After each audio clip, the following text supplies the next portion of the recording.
Korban judi online semakin meningkat, dan yang baru-baru ini ada seorang ayah yang rela menjual anaknya.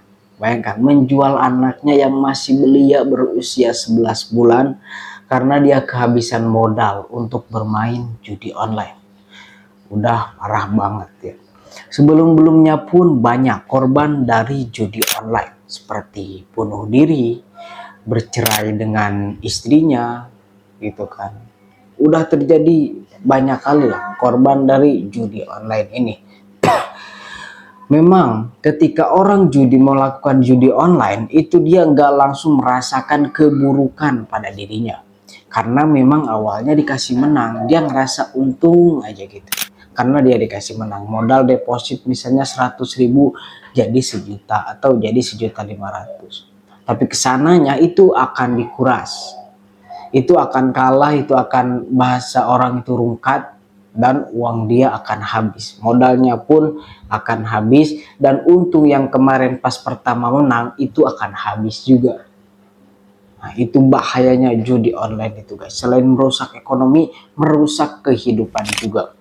Nah, ada orang yang bunuh diri akibat bermain judi online. Jadi dia kehabisan modal, dia udah ngejual barang-barangnya gitu kan, barangnya udah habis, lalu dia minjam ke orang-orang terdekat, ke saudaranya, saudaranya dan orang-orang terdekatnya udah dipinjamin, lalu dia gak bisa bayar, lalu misalnya orang terdekatnya udah gak mau minjamin lagi, dan dia terpaksa pinjam online di aplikasi. Kita tahu sendiri lah ya, aplikasi pinjaman online itu jelas-jelas bunganya sangat gede sekali.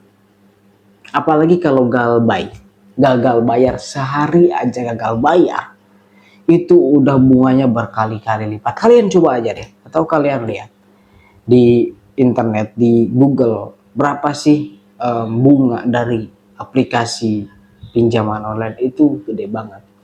Nah, ketika dimodalkan lagi sama dia untuk bermain judi online lagi, dan ternyata dia kalah dan akhirnya dia gagal bayar.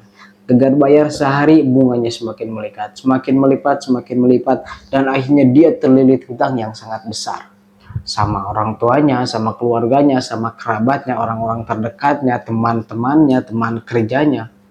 Akhirnya apa? Akhirnya dia stres karena banyak utang tersebut, dan akhirnya apa? Dia gantung diri. Dia bunuh diri. Dia pikir setelah dia meninggal, masalahnya akan terlepas. Pokoknya begitu ngerinya judi online itu guys.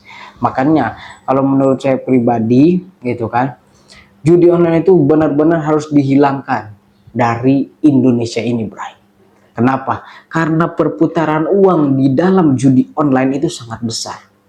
Oke, sangat besar. Ada berapa triliun dalam per tahunnya yang berputar di judi online uang itu. Nih, dan untungnya itu untuk bandar semua. Nih, pemain semuanya rugi, gak ada yang kaya dari judi online. Gak ada yang kaya dari judi online, Bray. Semuanya uangnya itu berputar ke siapa? Ke bandar yang ada di luar negeri, Kamboja, Thailand, dan yang lainnya.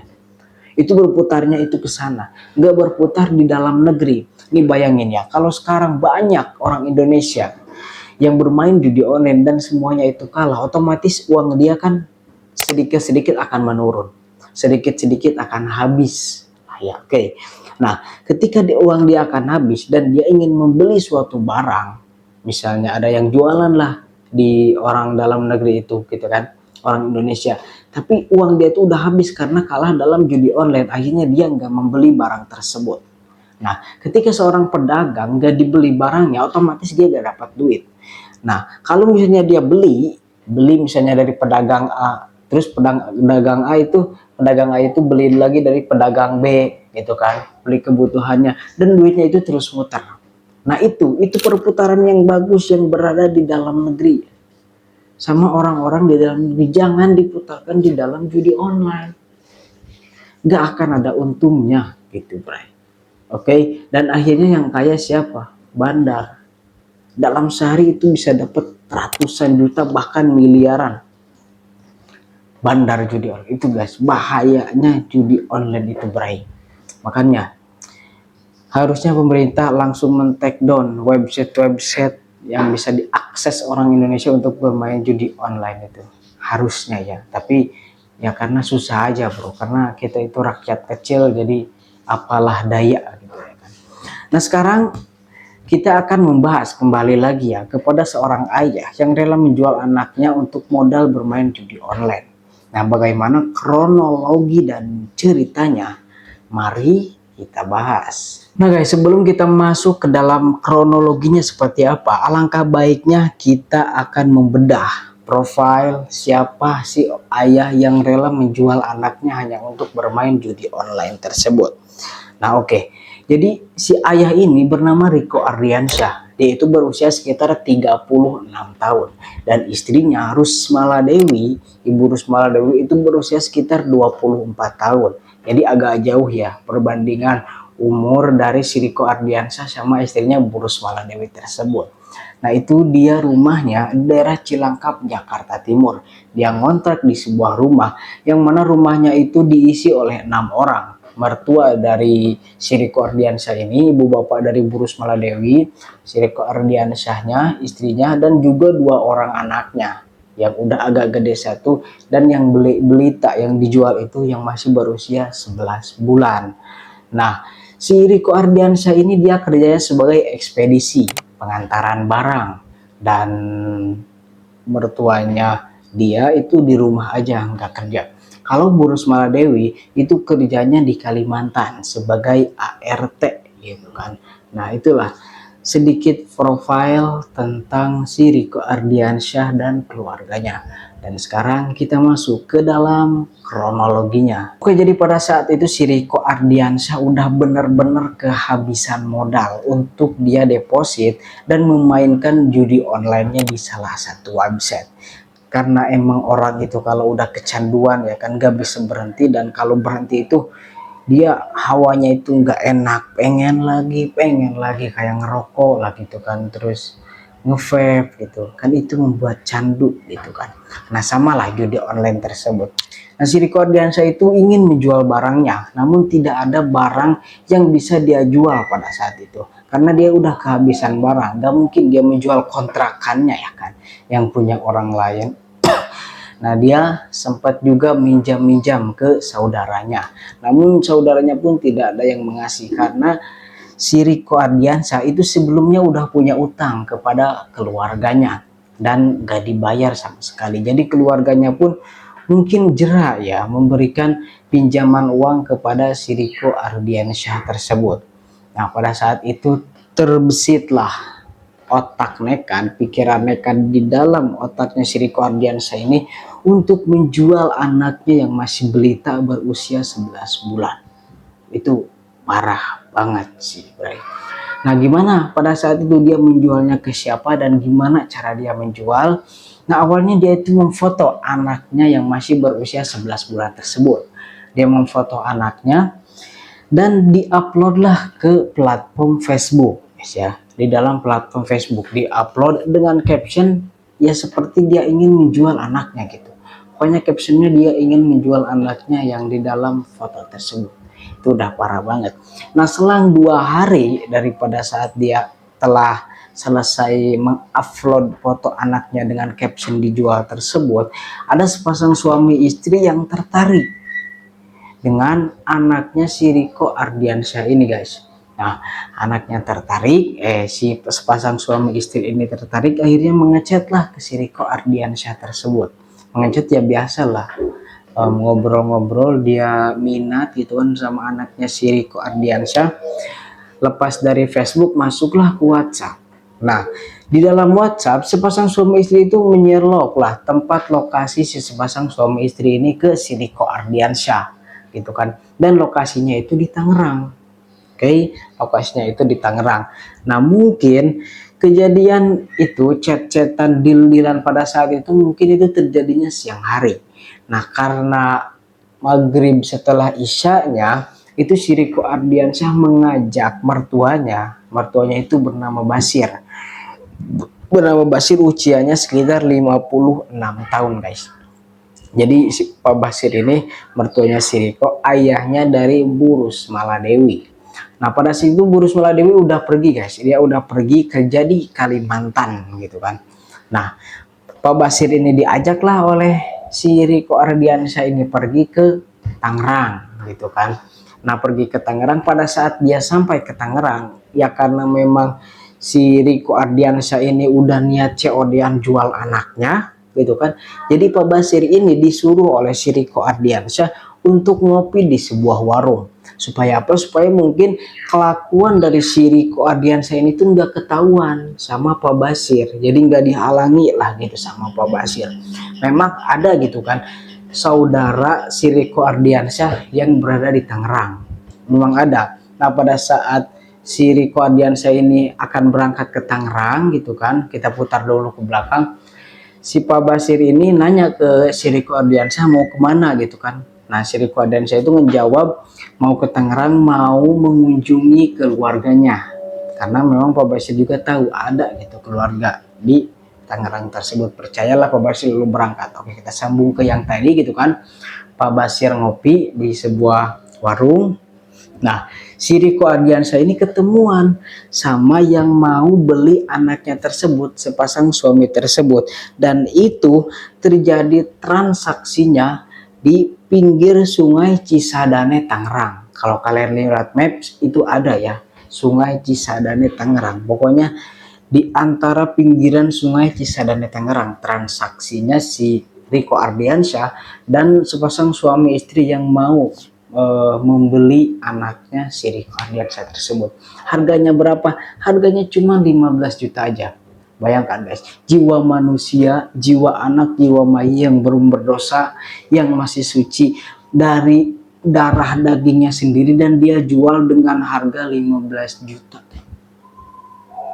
Itu pun karena dia ingin bermain judi online. Benar-benar parah banget guys ya.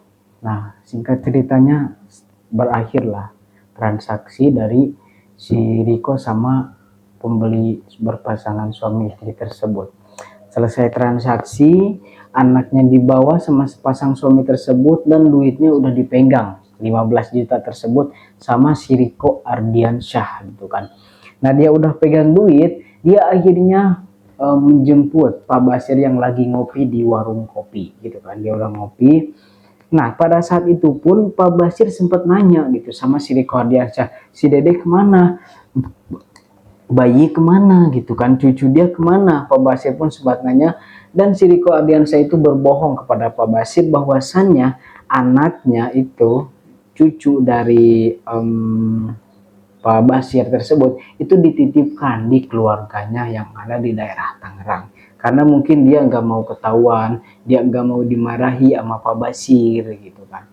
Nah, Pak Basir saat itu percaya, pulanglah mereka ke daerah Cilangkap, Jakarta Timur tersebut. Nah, yang lebih mirisnya lagi guys, uang 15 juta yang hasil ngejual anak tersebut, anaknya si Riko Ardiansyah ini, digunain sama si Riko Ardiansyah untuk membeli 2 HP. Untuk membeli 2 HP untuk bermain judi online dan sisanya untuk dimodalkan kembali bermain judi online tersebut. Dan itu semuanya habis lagi. Dan itu semuanya bahasa sekarang itu rungkat. HP-nya habis gitu kan. Uangnya habis, modalnya juga habis. Jadi rungkat besar lah dia itu. Nah, karena memang mungkin batin seorang ibu dan anak itu sangat kuat, guys ya. Jadi Burus Maladewi ini sering kepikiran sama anaknya yang ada di rumah. Kan Burus Maladewi ini nggak tahu bahwa anaknya itu dijual sama si Riko Ardiansyah. Nah, kepikiran dia itu guys. Sering mimpi, tiap malam mimpiin anaknya. Malamnya mimpi siang kepikiran banget, malam lagi mimpi siang kepikiran banget gitu. Sempet Burus Maladewi ini nelpon ke si Riko Ardiansyah, gimana kabarnya anak gitu kan, mana mau denger suara anak. Tapi si Riko Ardiansyah ini selalu dan selalu berbohong guys. Dia selalu berbohong bahwasannya anaknya itu dititipkan di Tangerang. Nah pada saat itu pun udah gak masuk akal ya sama otak Burus Maladewi ini. Kok dia nitipin anaknya dia sendiri di saudaranya, padahal dia pun bisa mengurus anaknya. Apa dia nggak sayang apa gimana gitu kan. Nah udah jadi nggak masuk logika lah. Pada akhirnya karena memang mungkin mimpi terus dan kepikiran terus-menerus, akhirnya Bu Rusmaladewi ini pun pulang. Nah, pada saat itu posisinya guys, Bu Rusmaladewi itu kerjanya belum sampai 1 bulan. Jadi dia nggak punya uang untuk modal transportasi dari Kalimantan pergi ke Jakarta. Nah, karena pada saat itu dia memang udah gak bisa bekerja lagi karena kepikiran terus, kerja pun gak fokus, dia minjemlah sama teman. Minjemlah sama teman untuk ongkos pulang. Pulanglah Bu Rusmaladewi. Singkat cerita, dia udah di Jakarta. Udah pulang, modalnya itu kan minjem dari temannya ya. Nanyalah sama si Riko Ardiansyah, mana si Dede gitu. Dia masih berbohong pada saat itu guys. Masih berbohong bahwa anaknya itu dititipkan di Tangerang, di saudaranya. Masih berbohong pada saat itu. Bu Rusmaladewi terus mendesak si Riko Ardiansyah. Pergi ke Tangerang ke saudaranya tidak ada. Dia akhirnya pulang lagi ke Jakarta dan terus mendesak ke Riko Ardiansyah tersebut, suaminya. Dan akhirnya si Riko Ardiansyah ini ngaku bahwa anaknya itu dijual. Nah, itu udah benar-benar parah banget ya.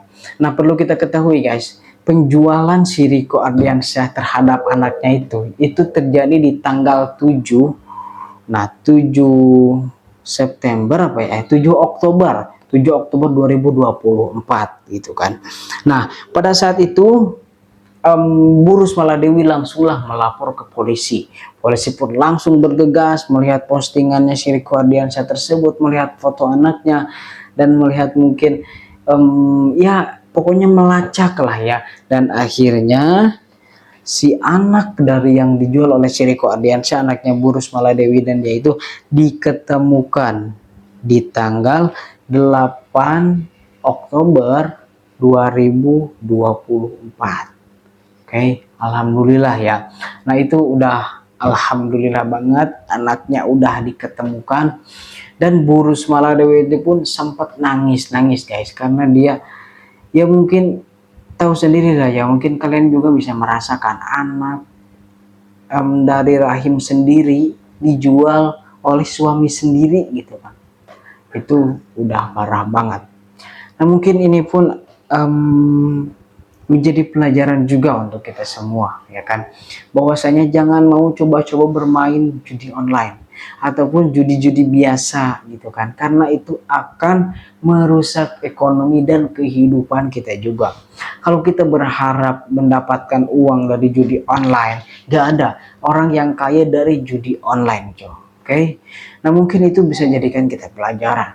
Nah, kalau misalnya kalian mau saya membahas kasus-kasus yang lainnya, kalian bisa berkomentar di bawah, saya harus membahas kasus apa gitu kan. Dan oke, terima kasih buat kalian yang udah menonton sampai habis itu kan. Terima kasih, dibantu like, komen, dan subscribe-nya. Terima kasih untuk waktunya, dan nantikan di kasus-kasus, di cerita-cerita yang lainnya.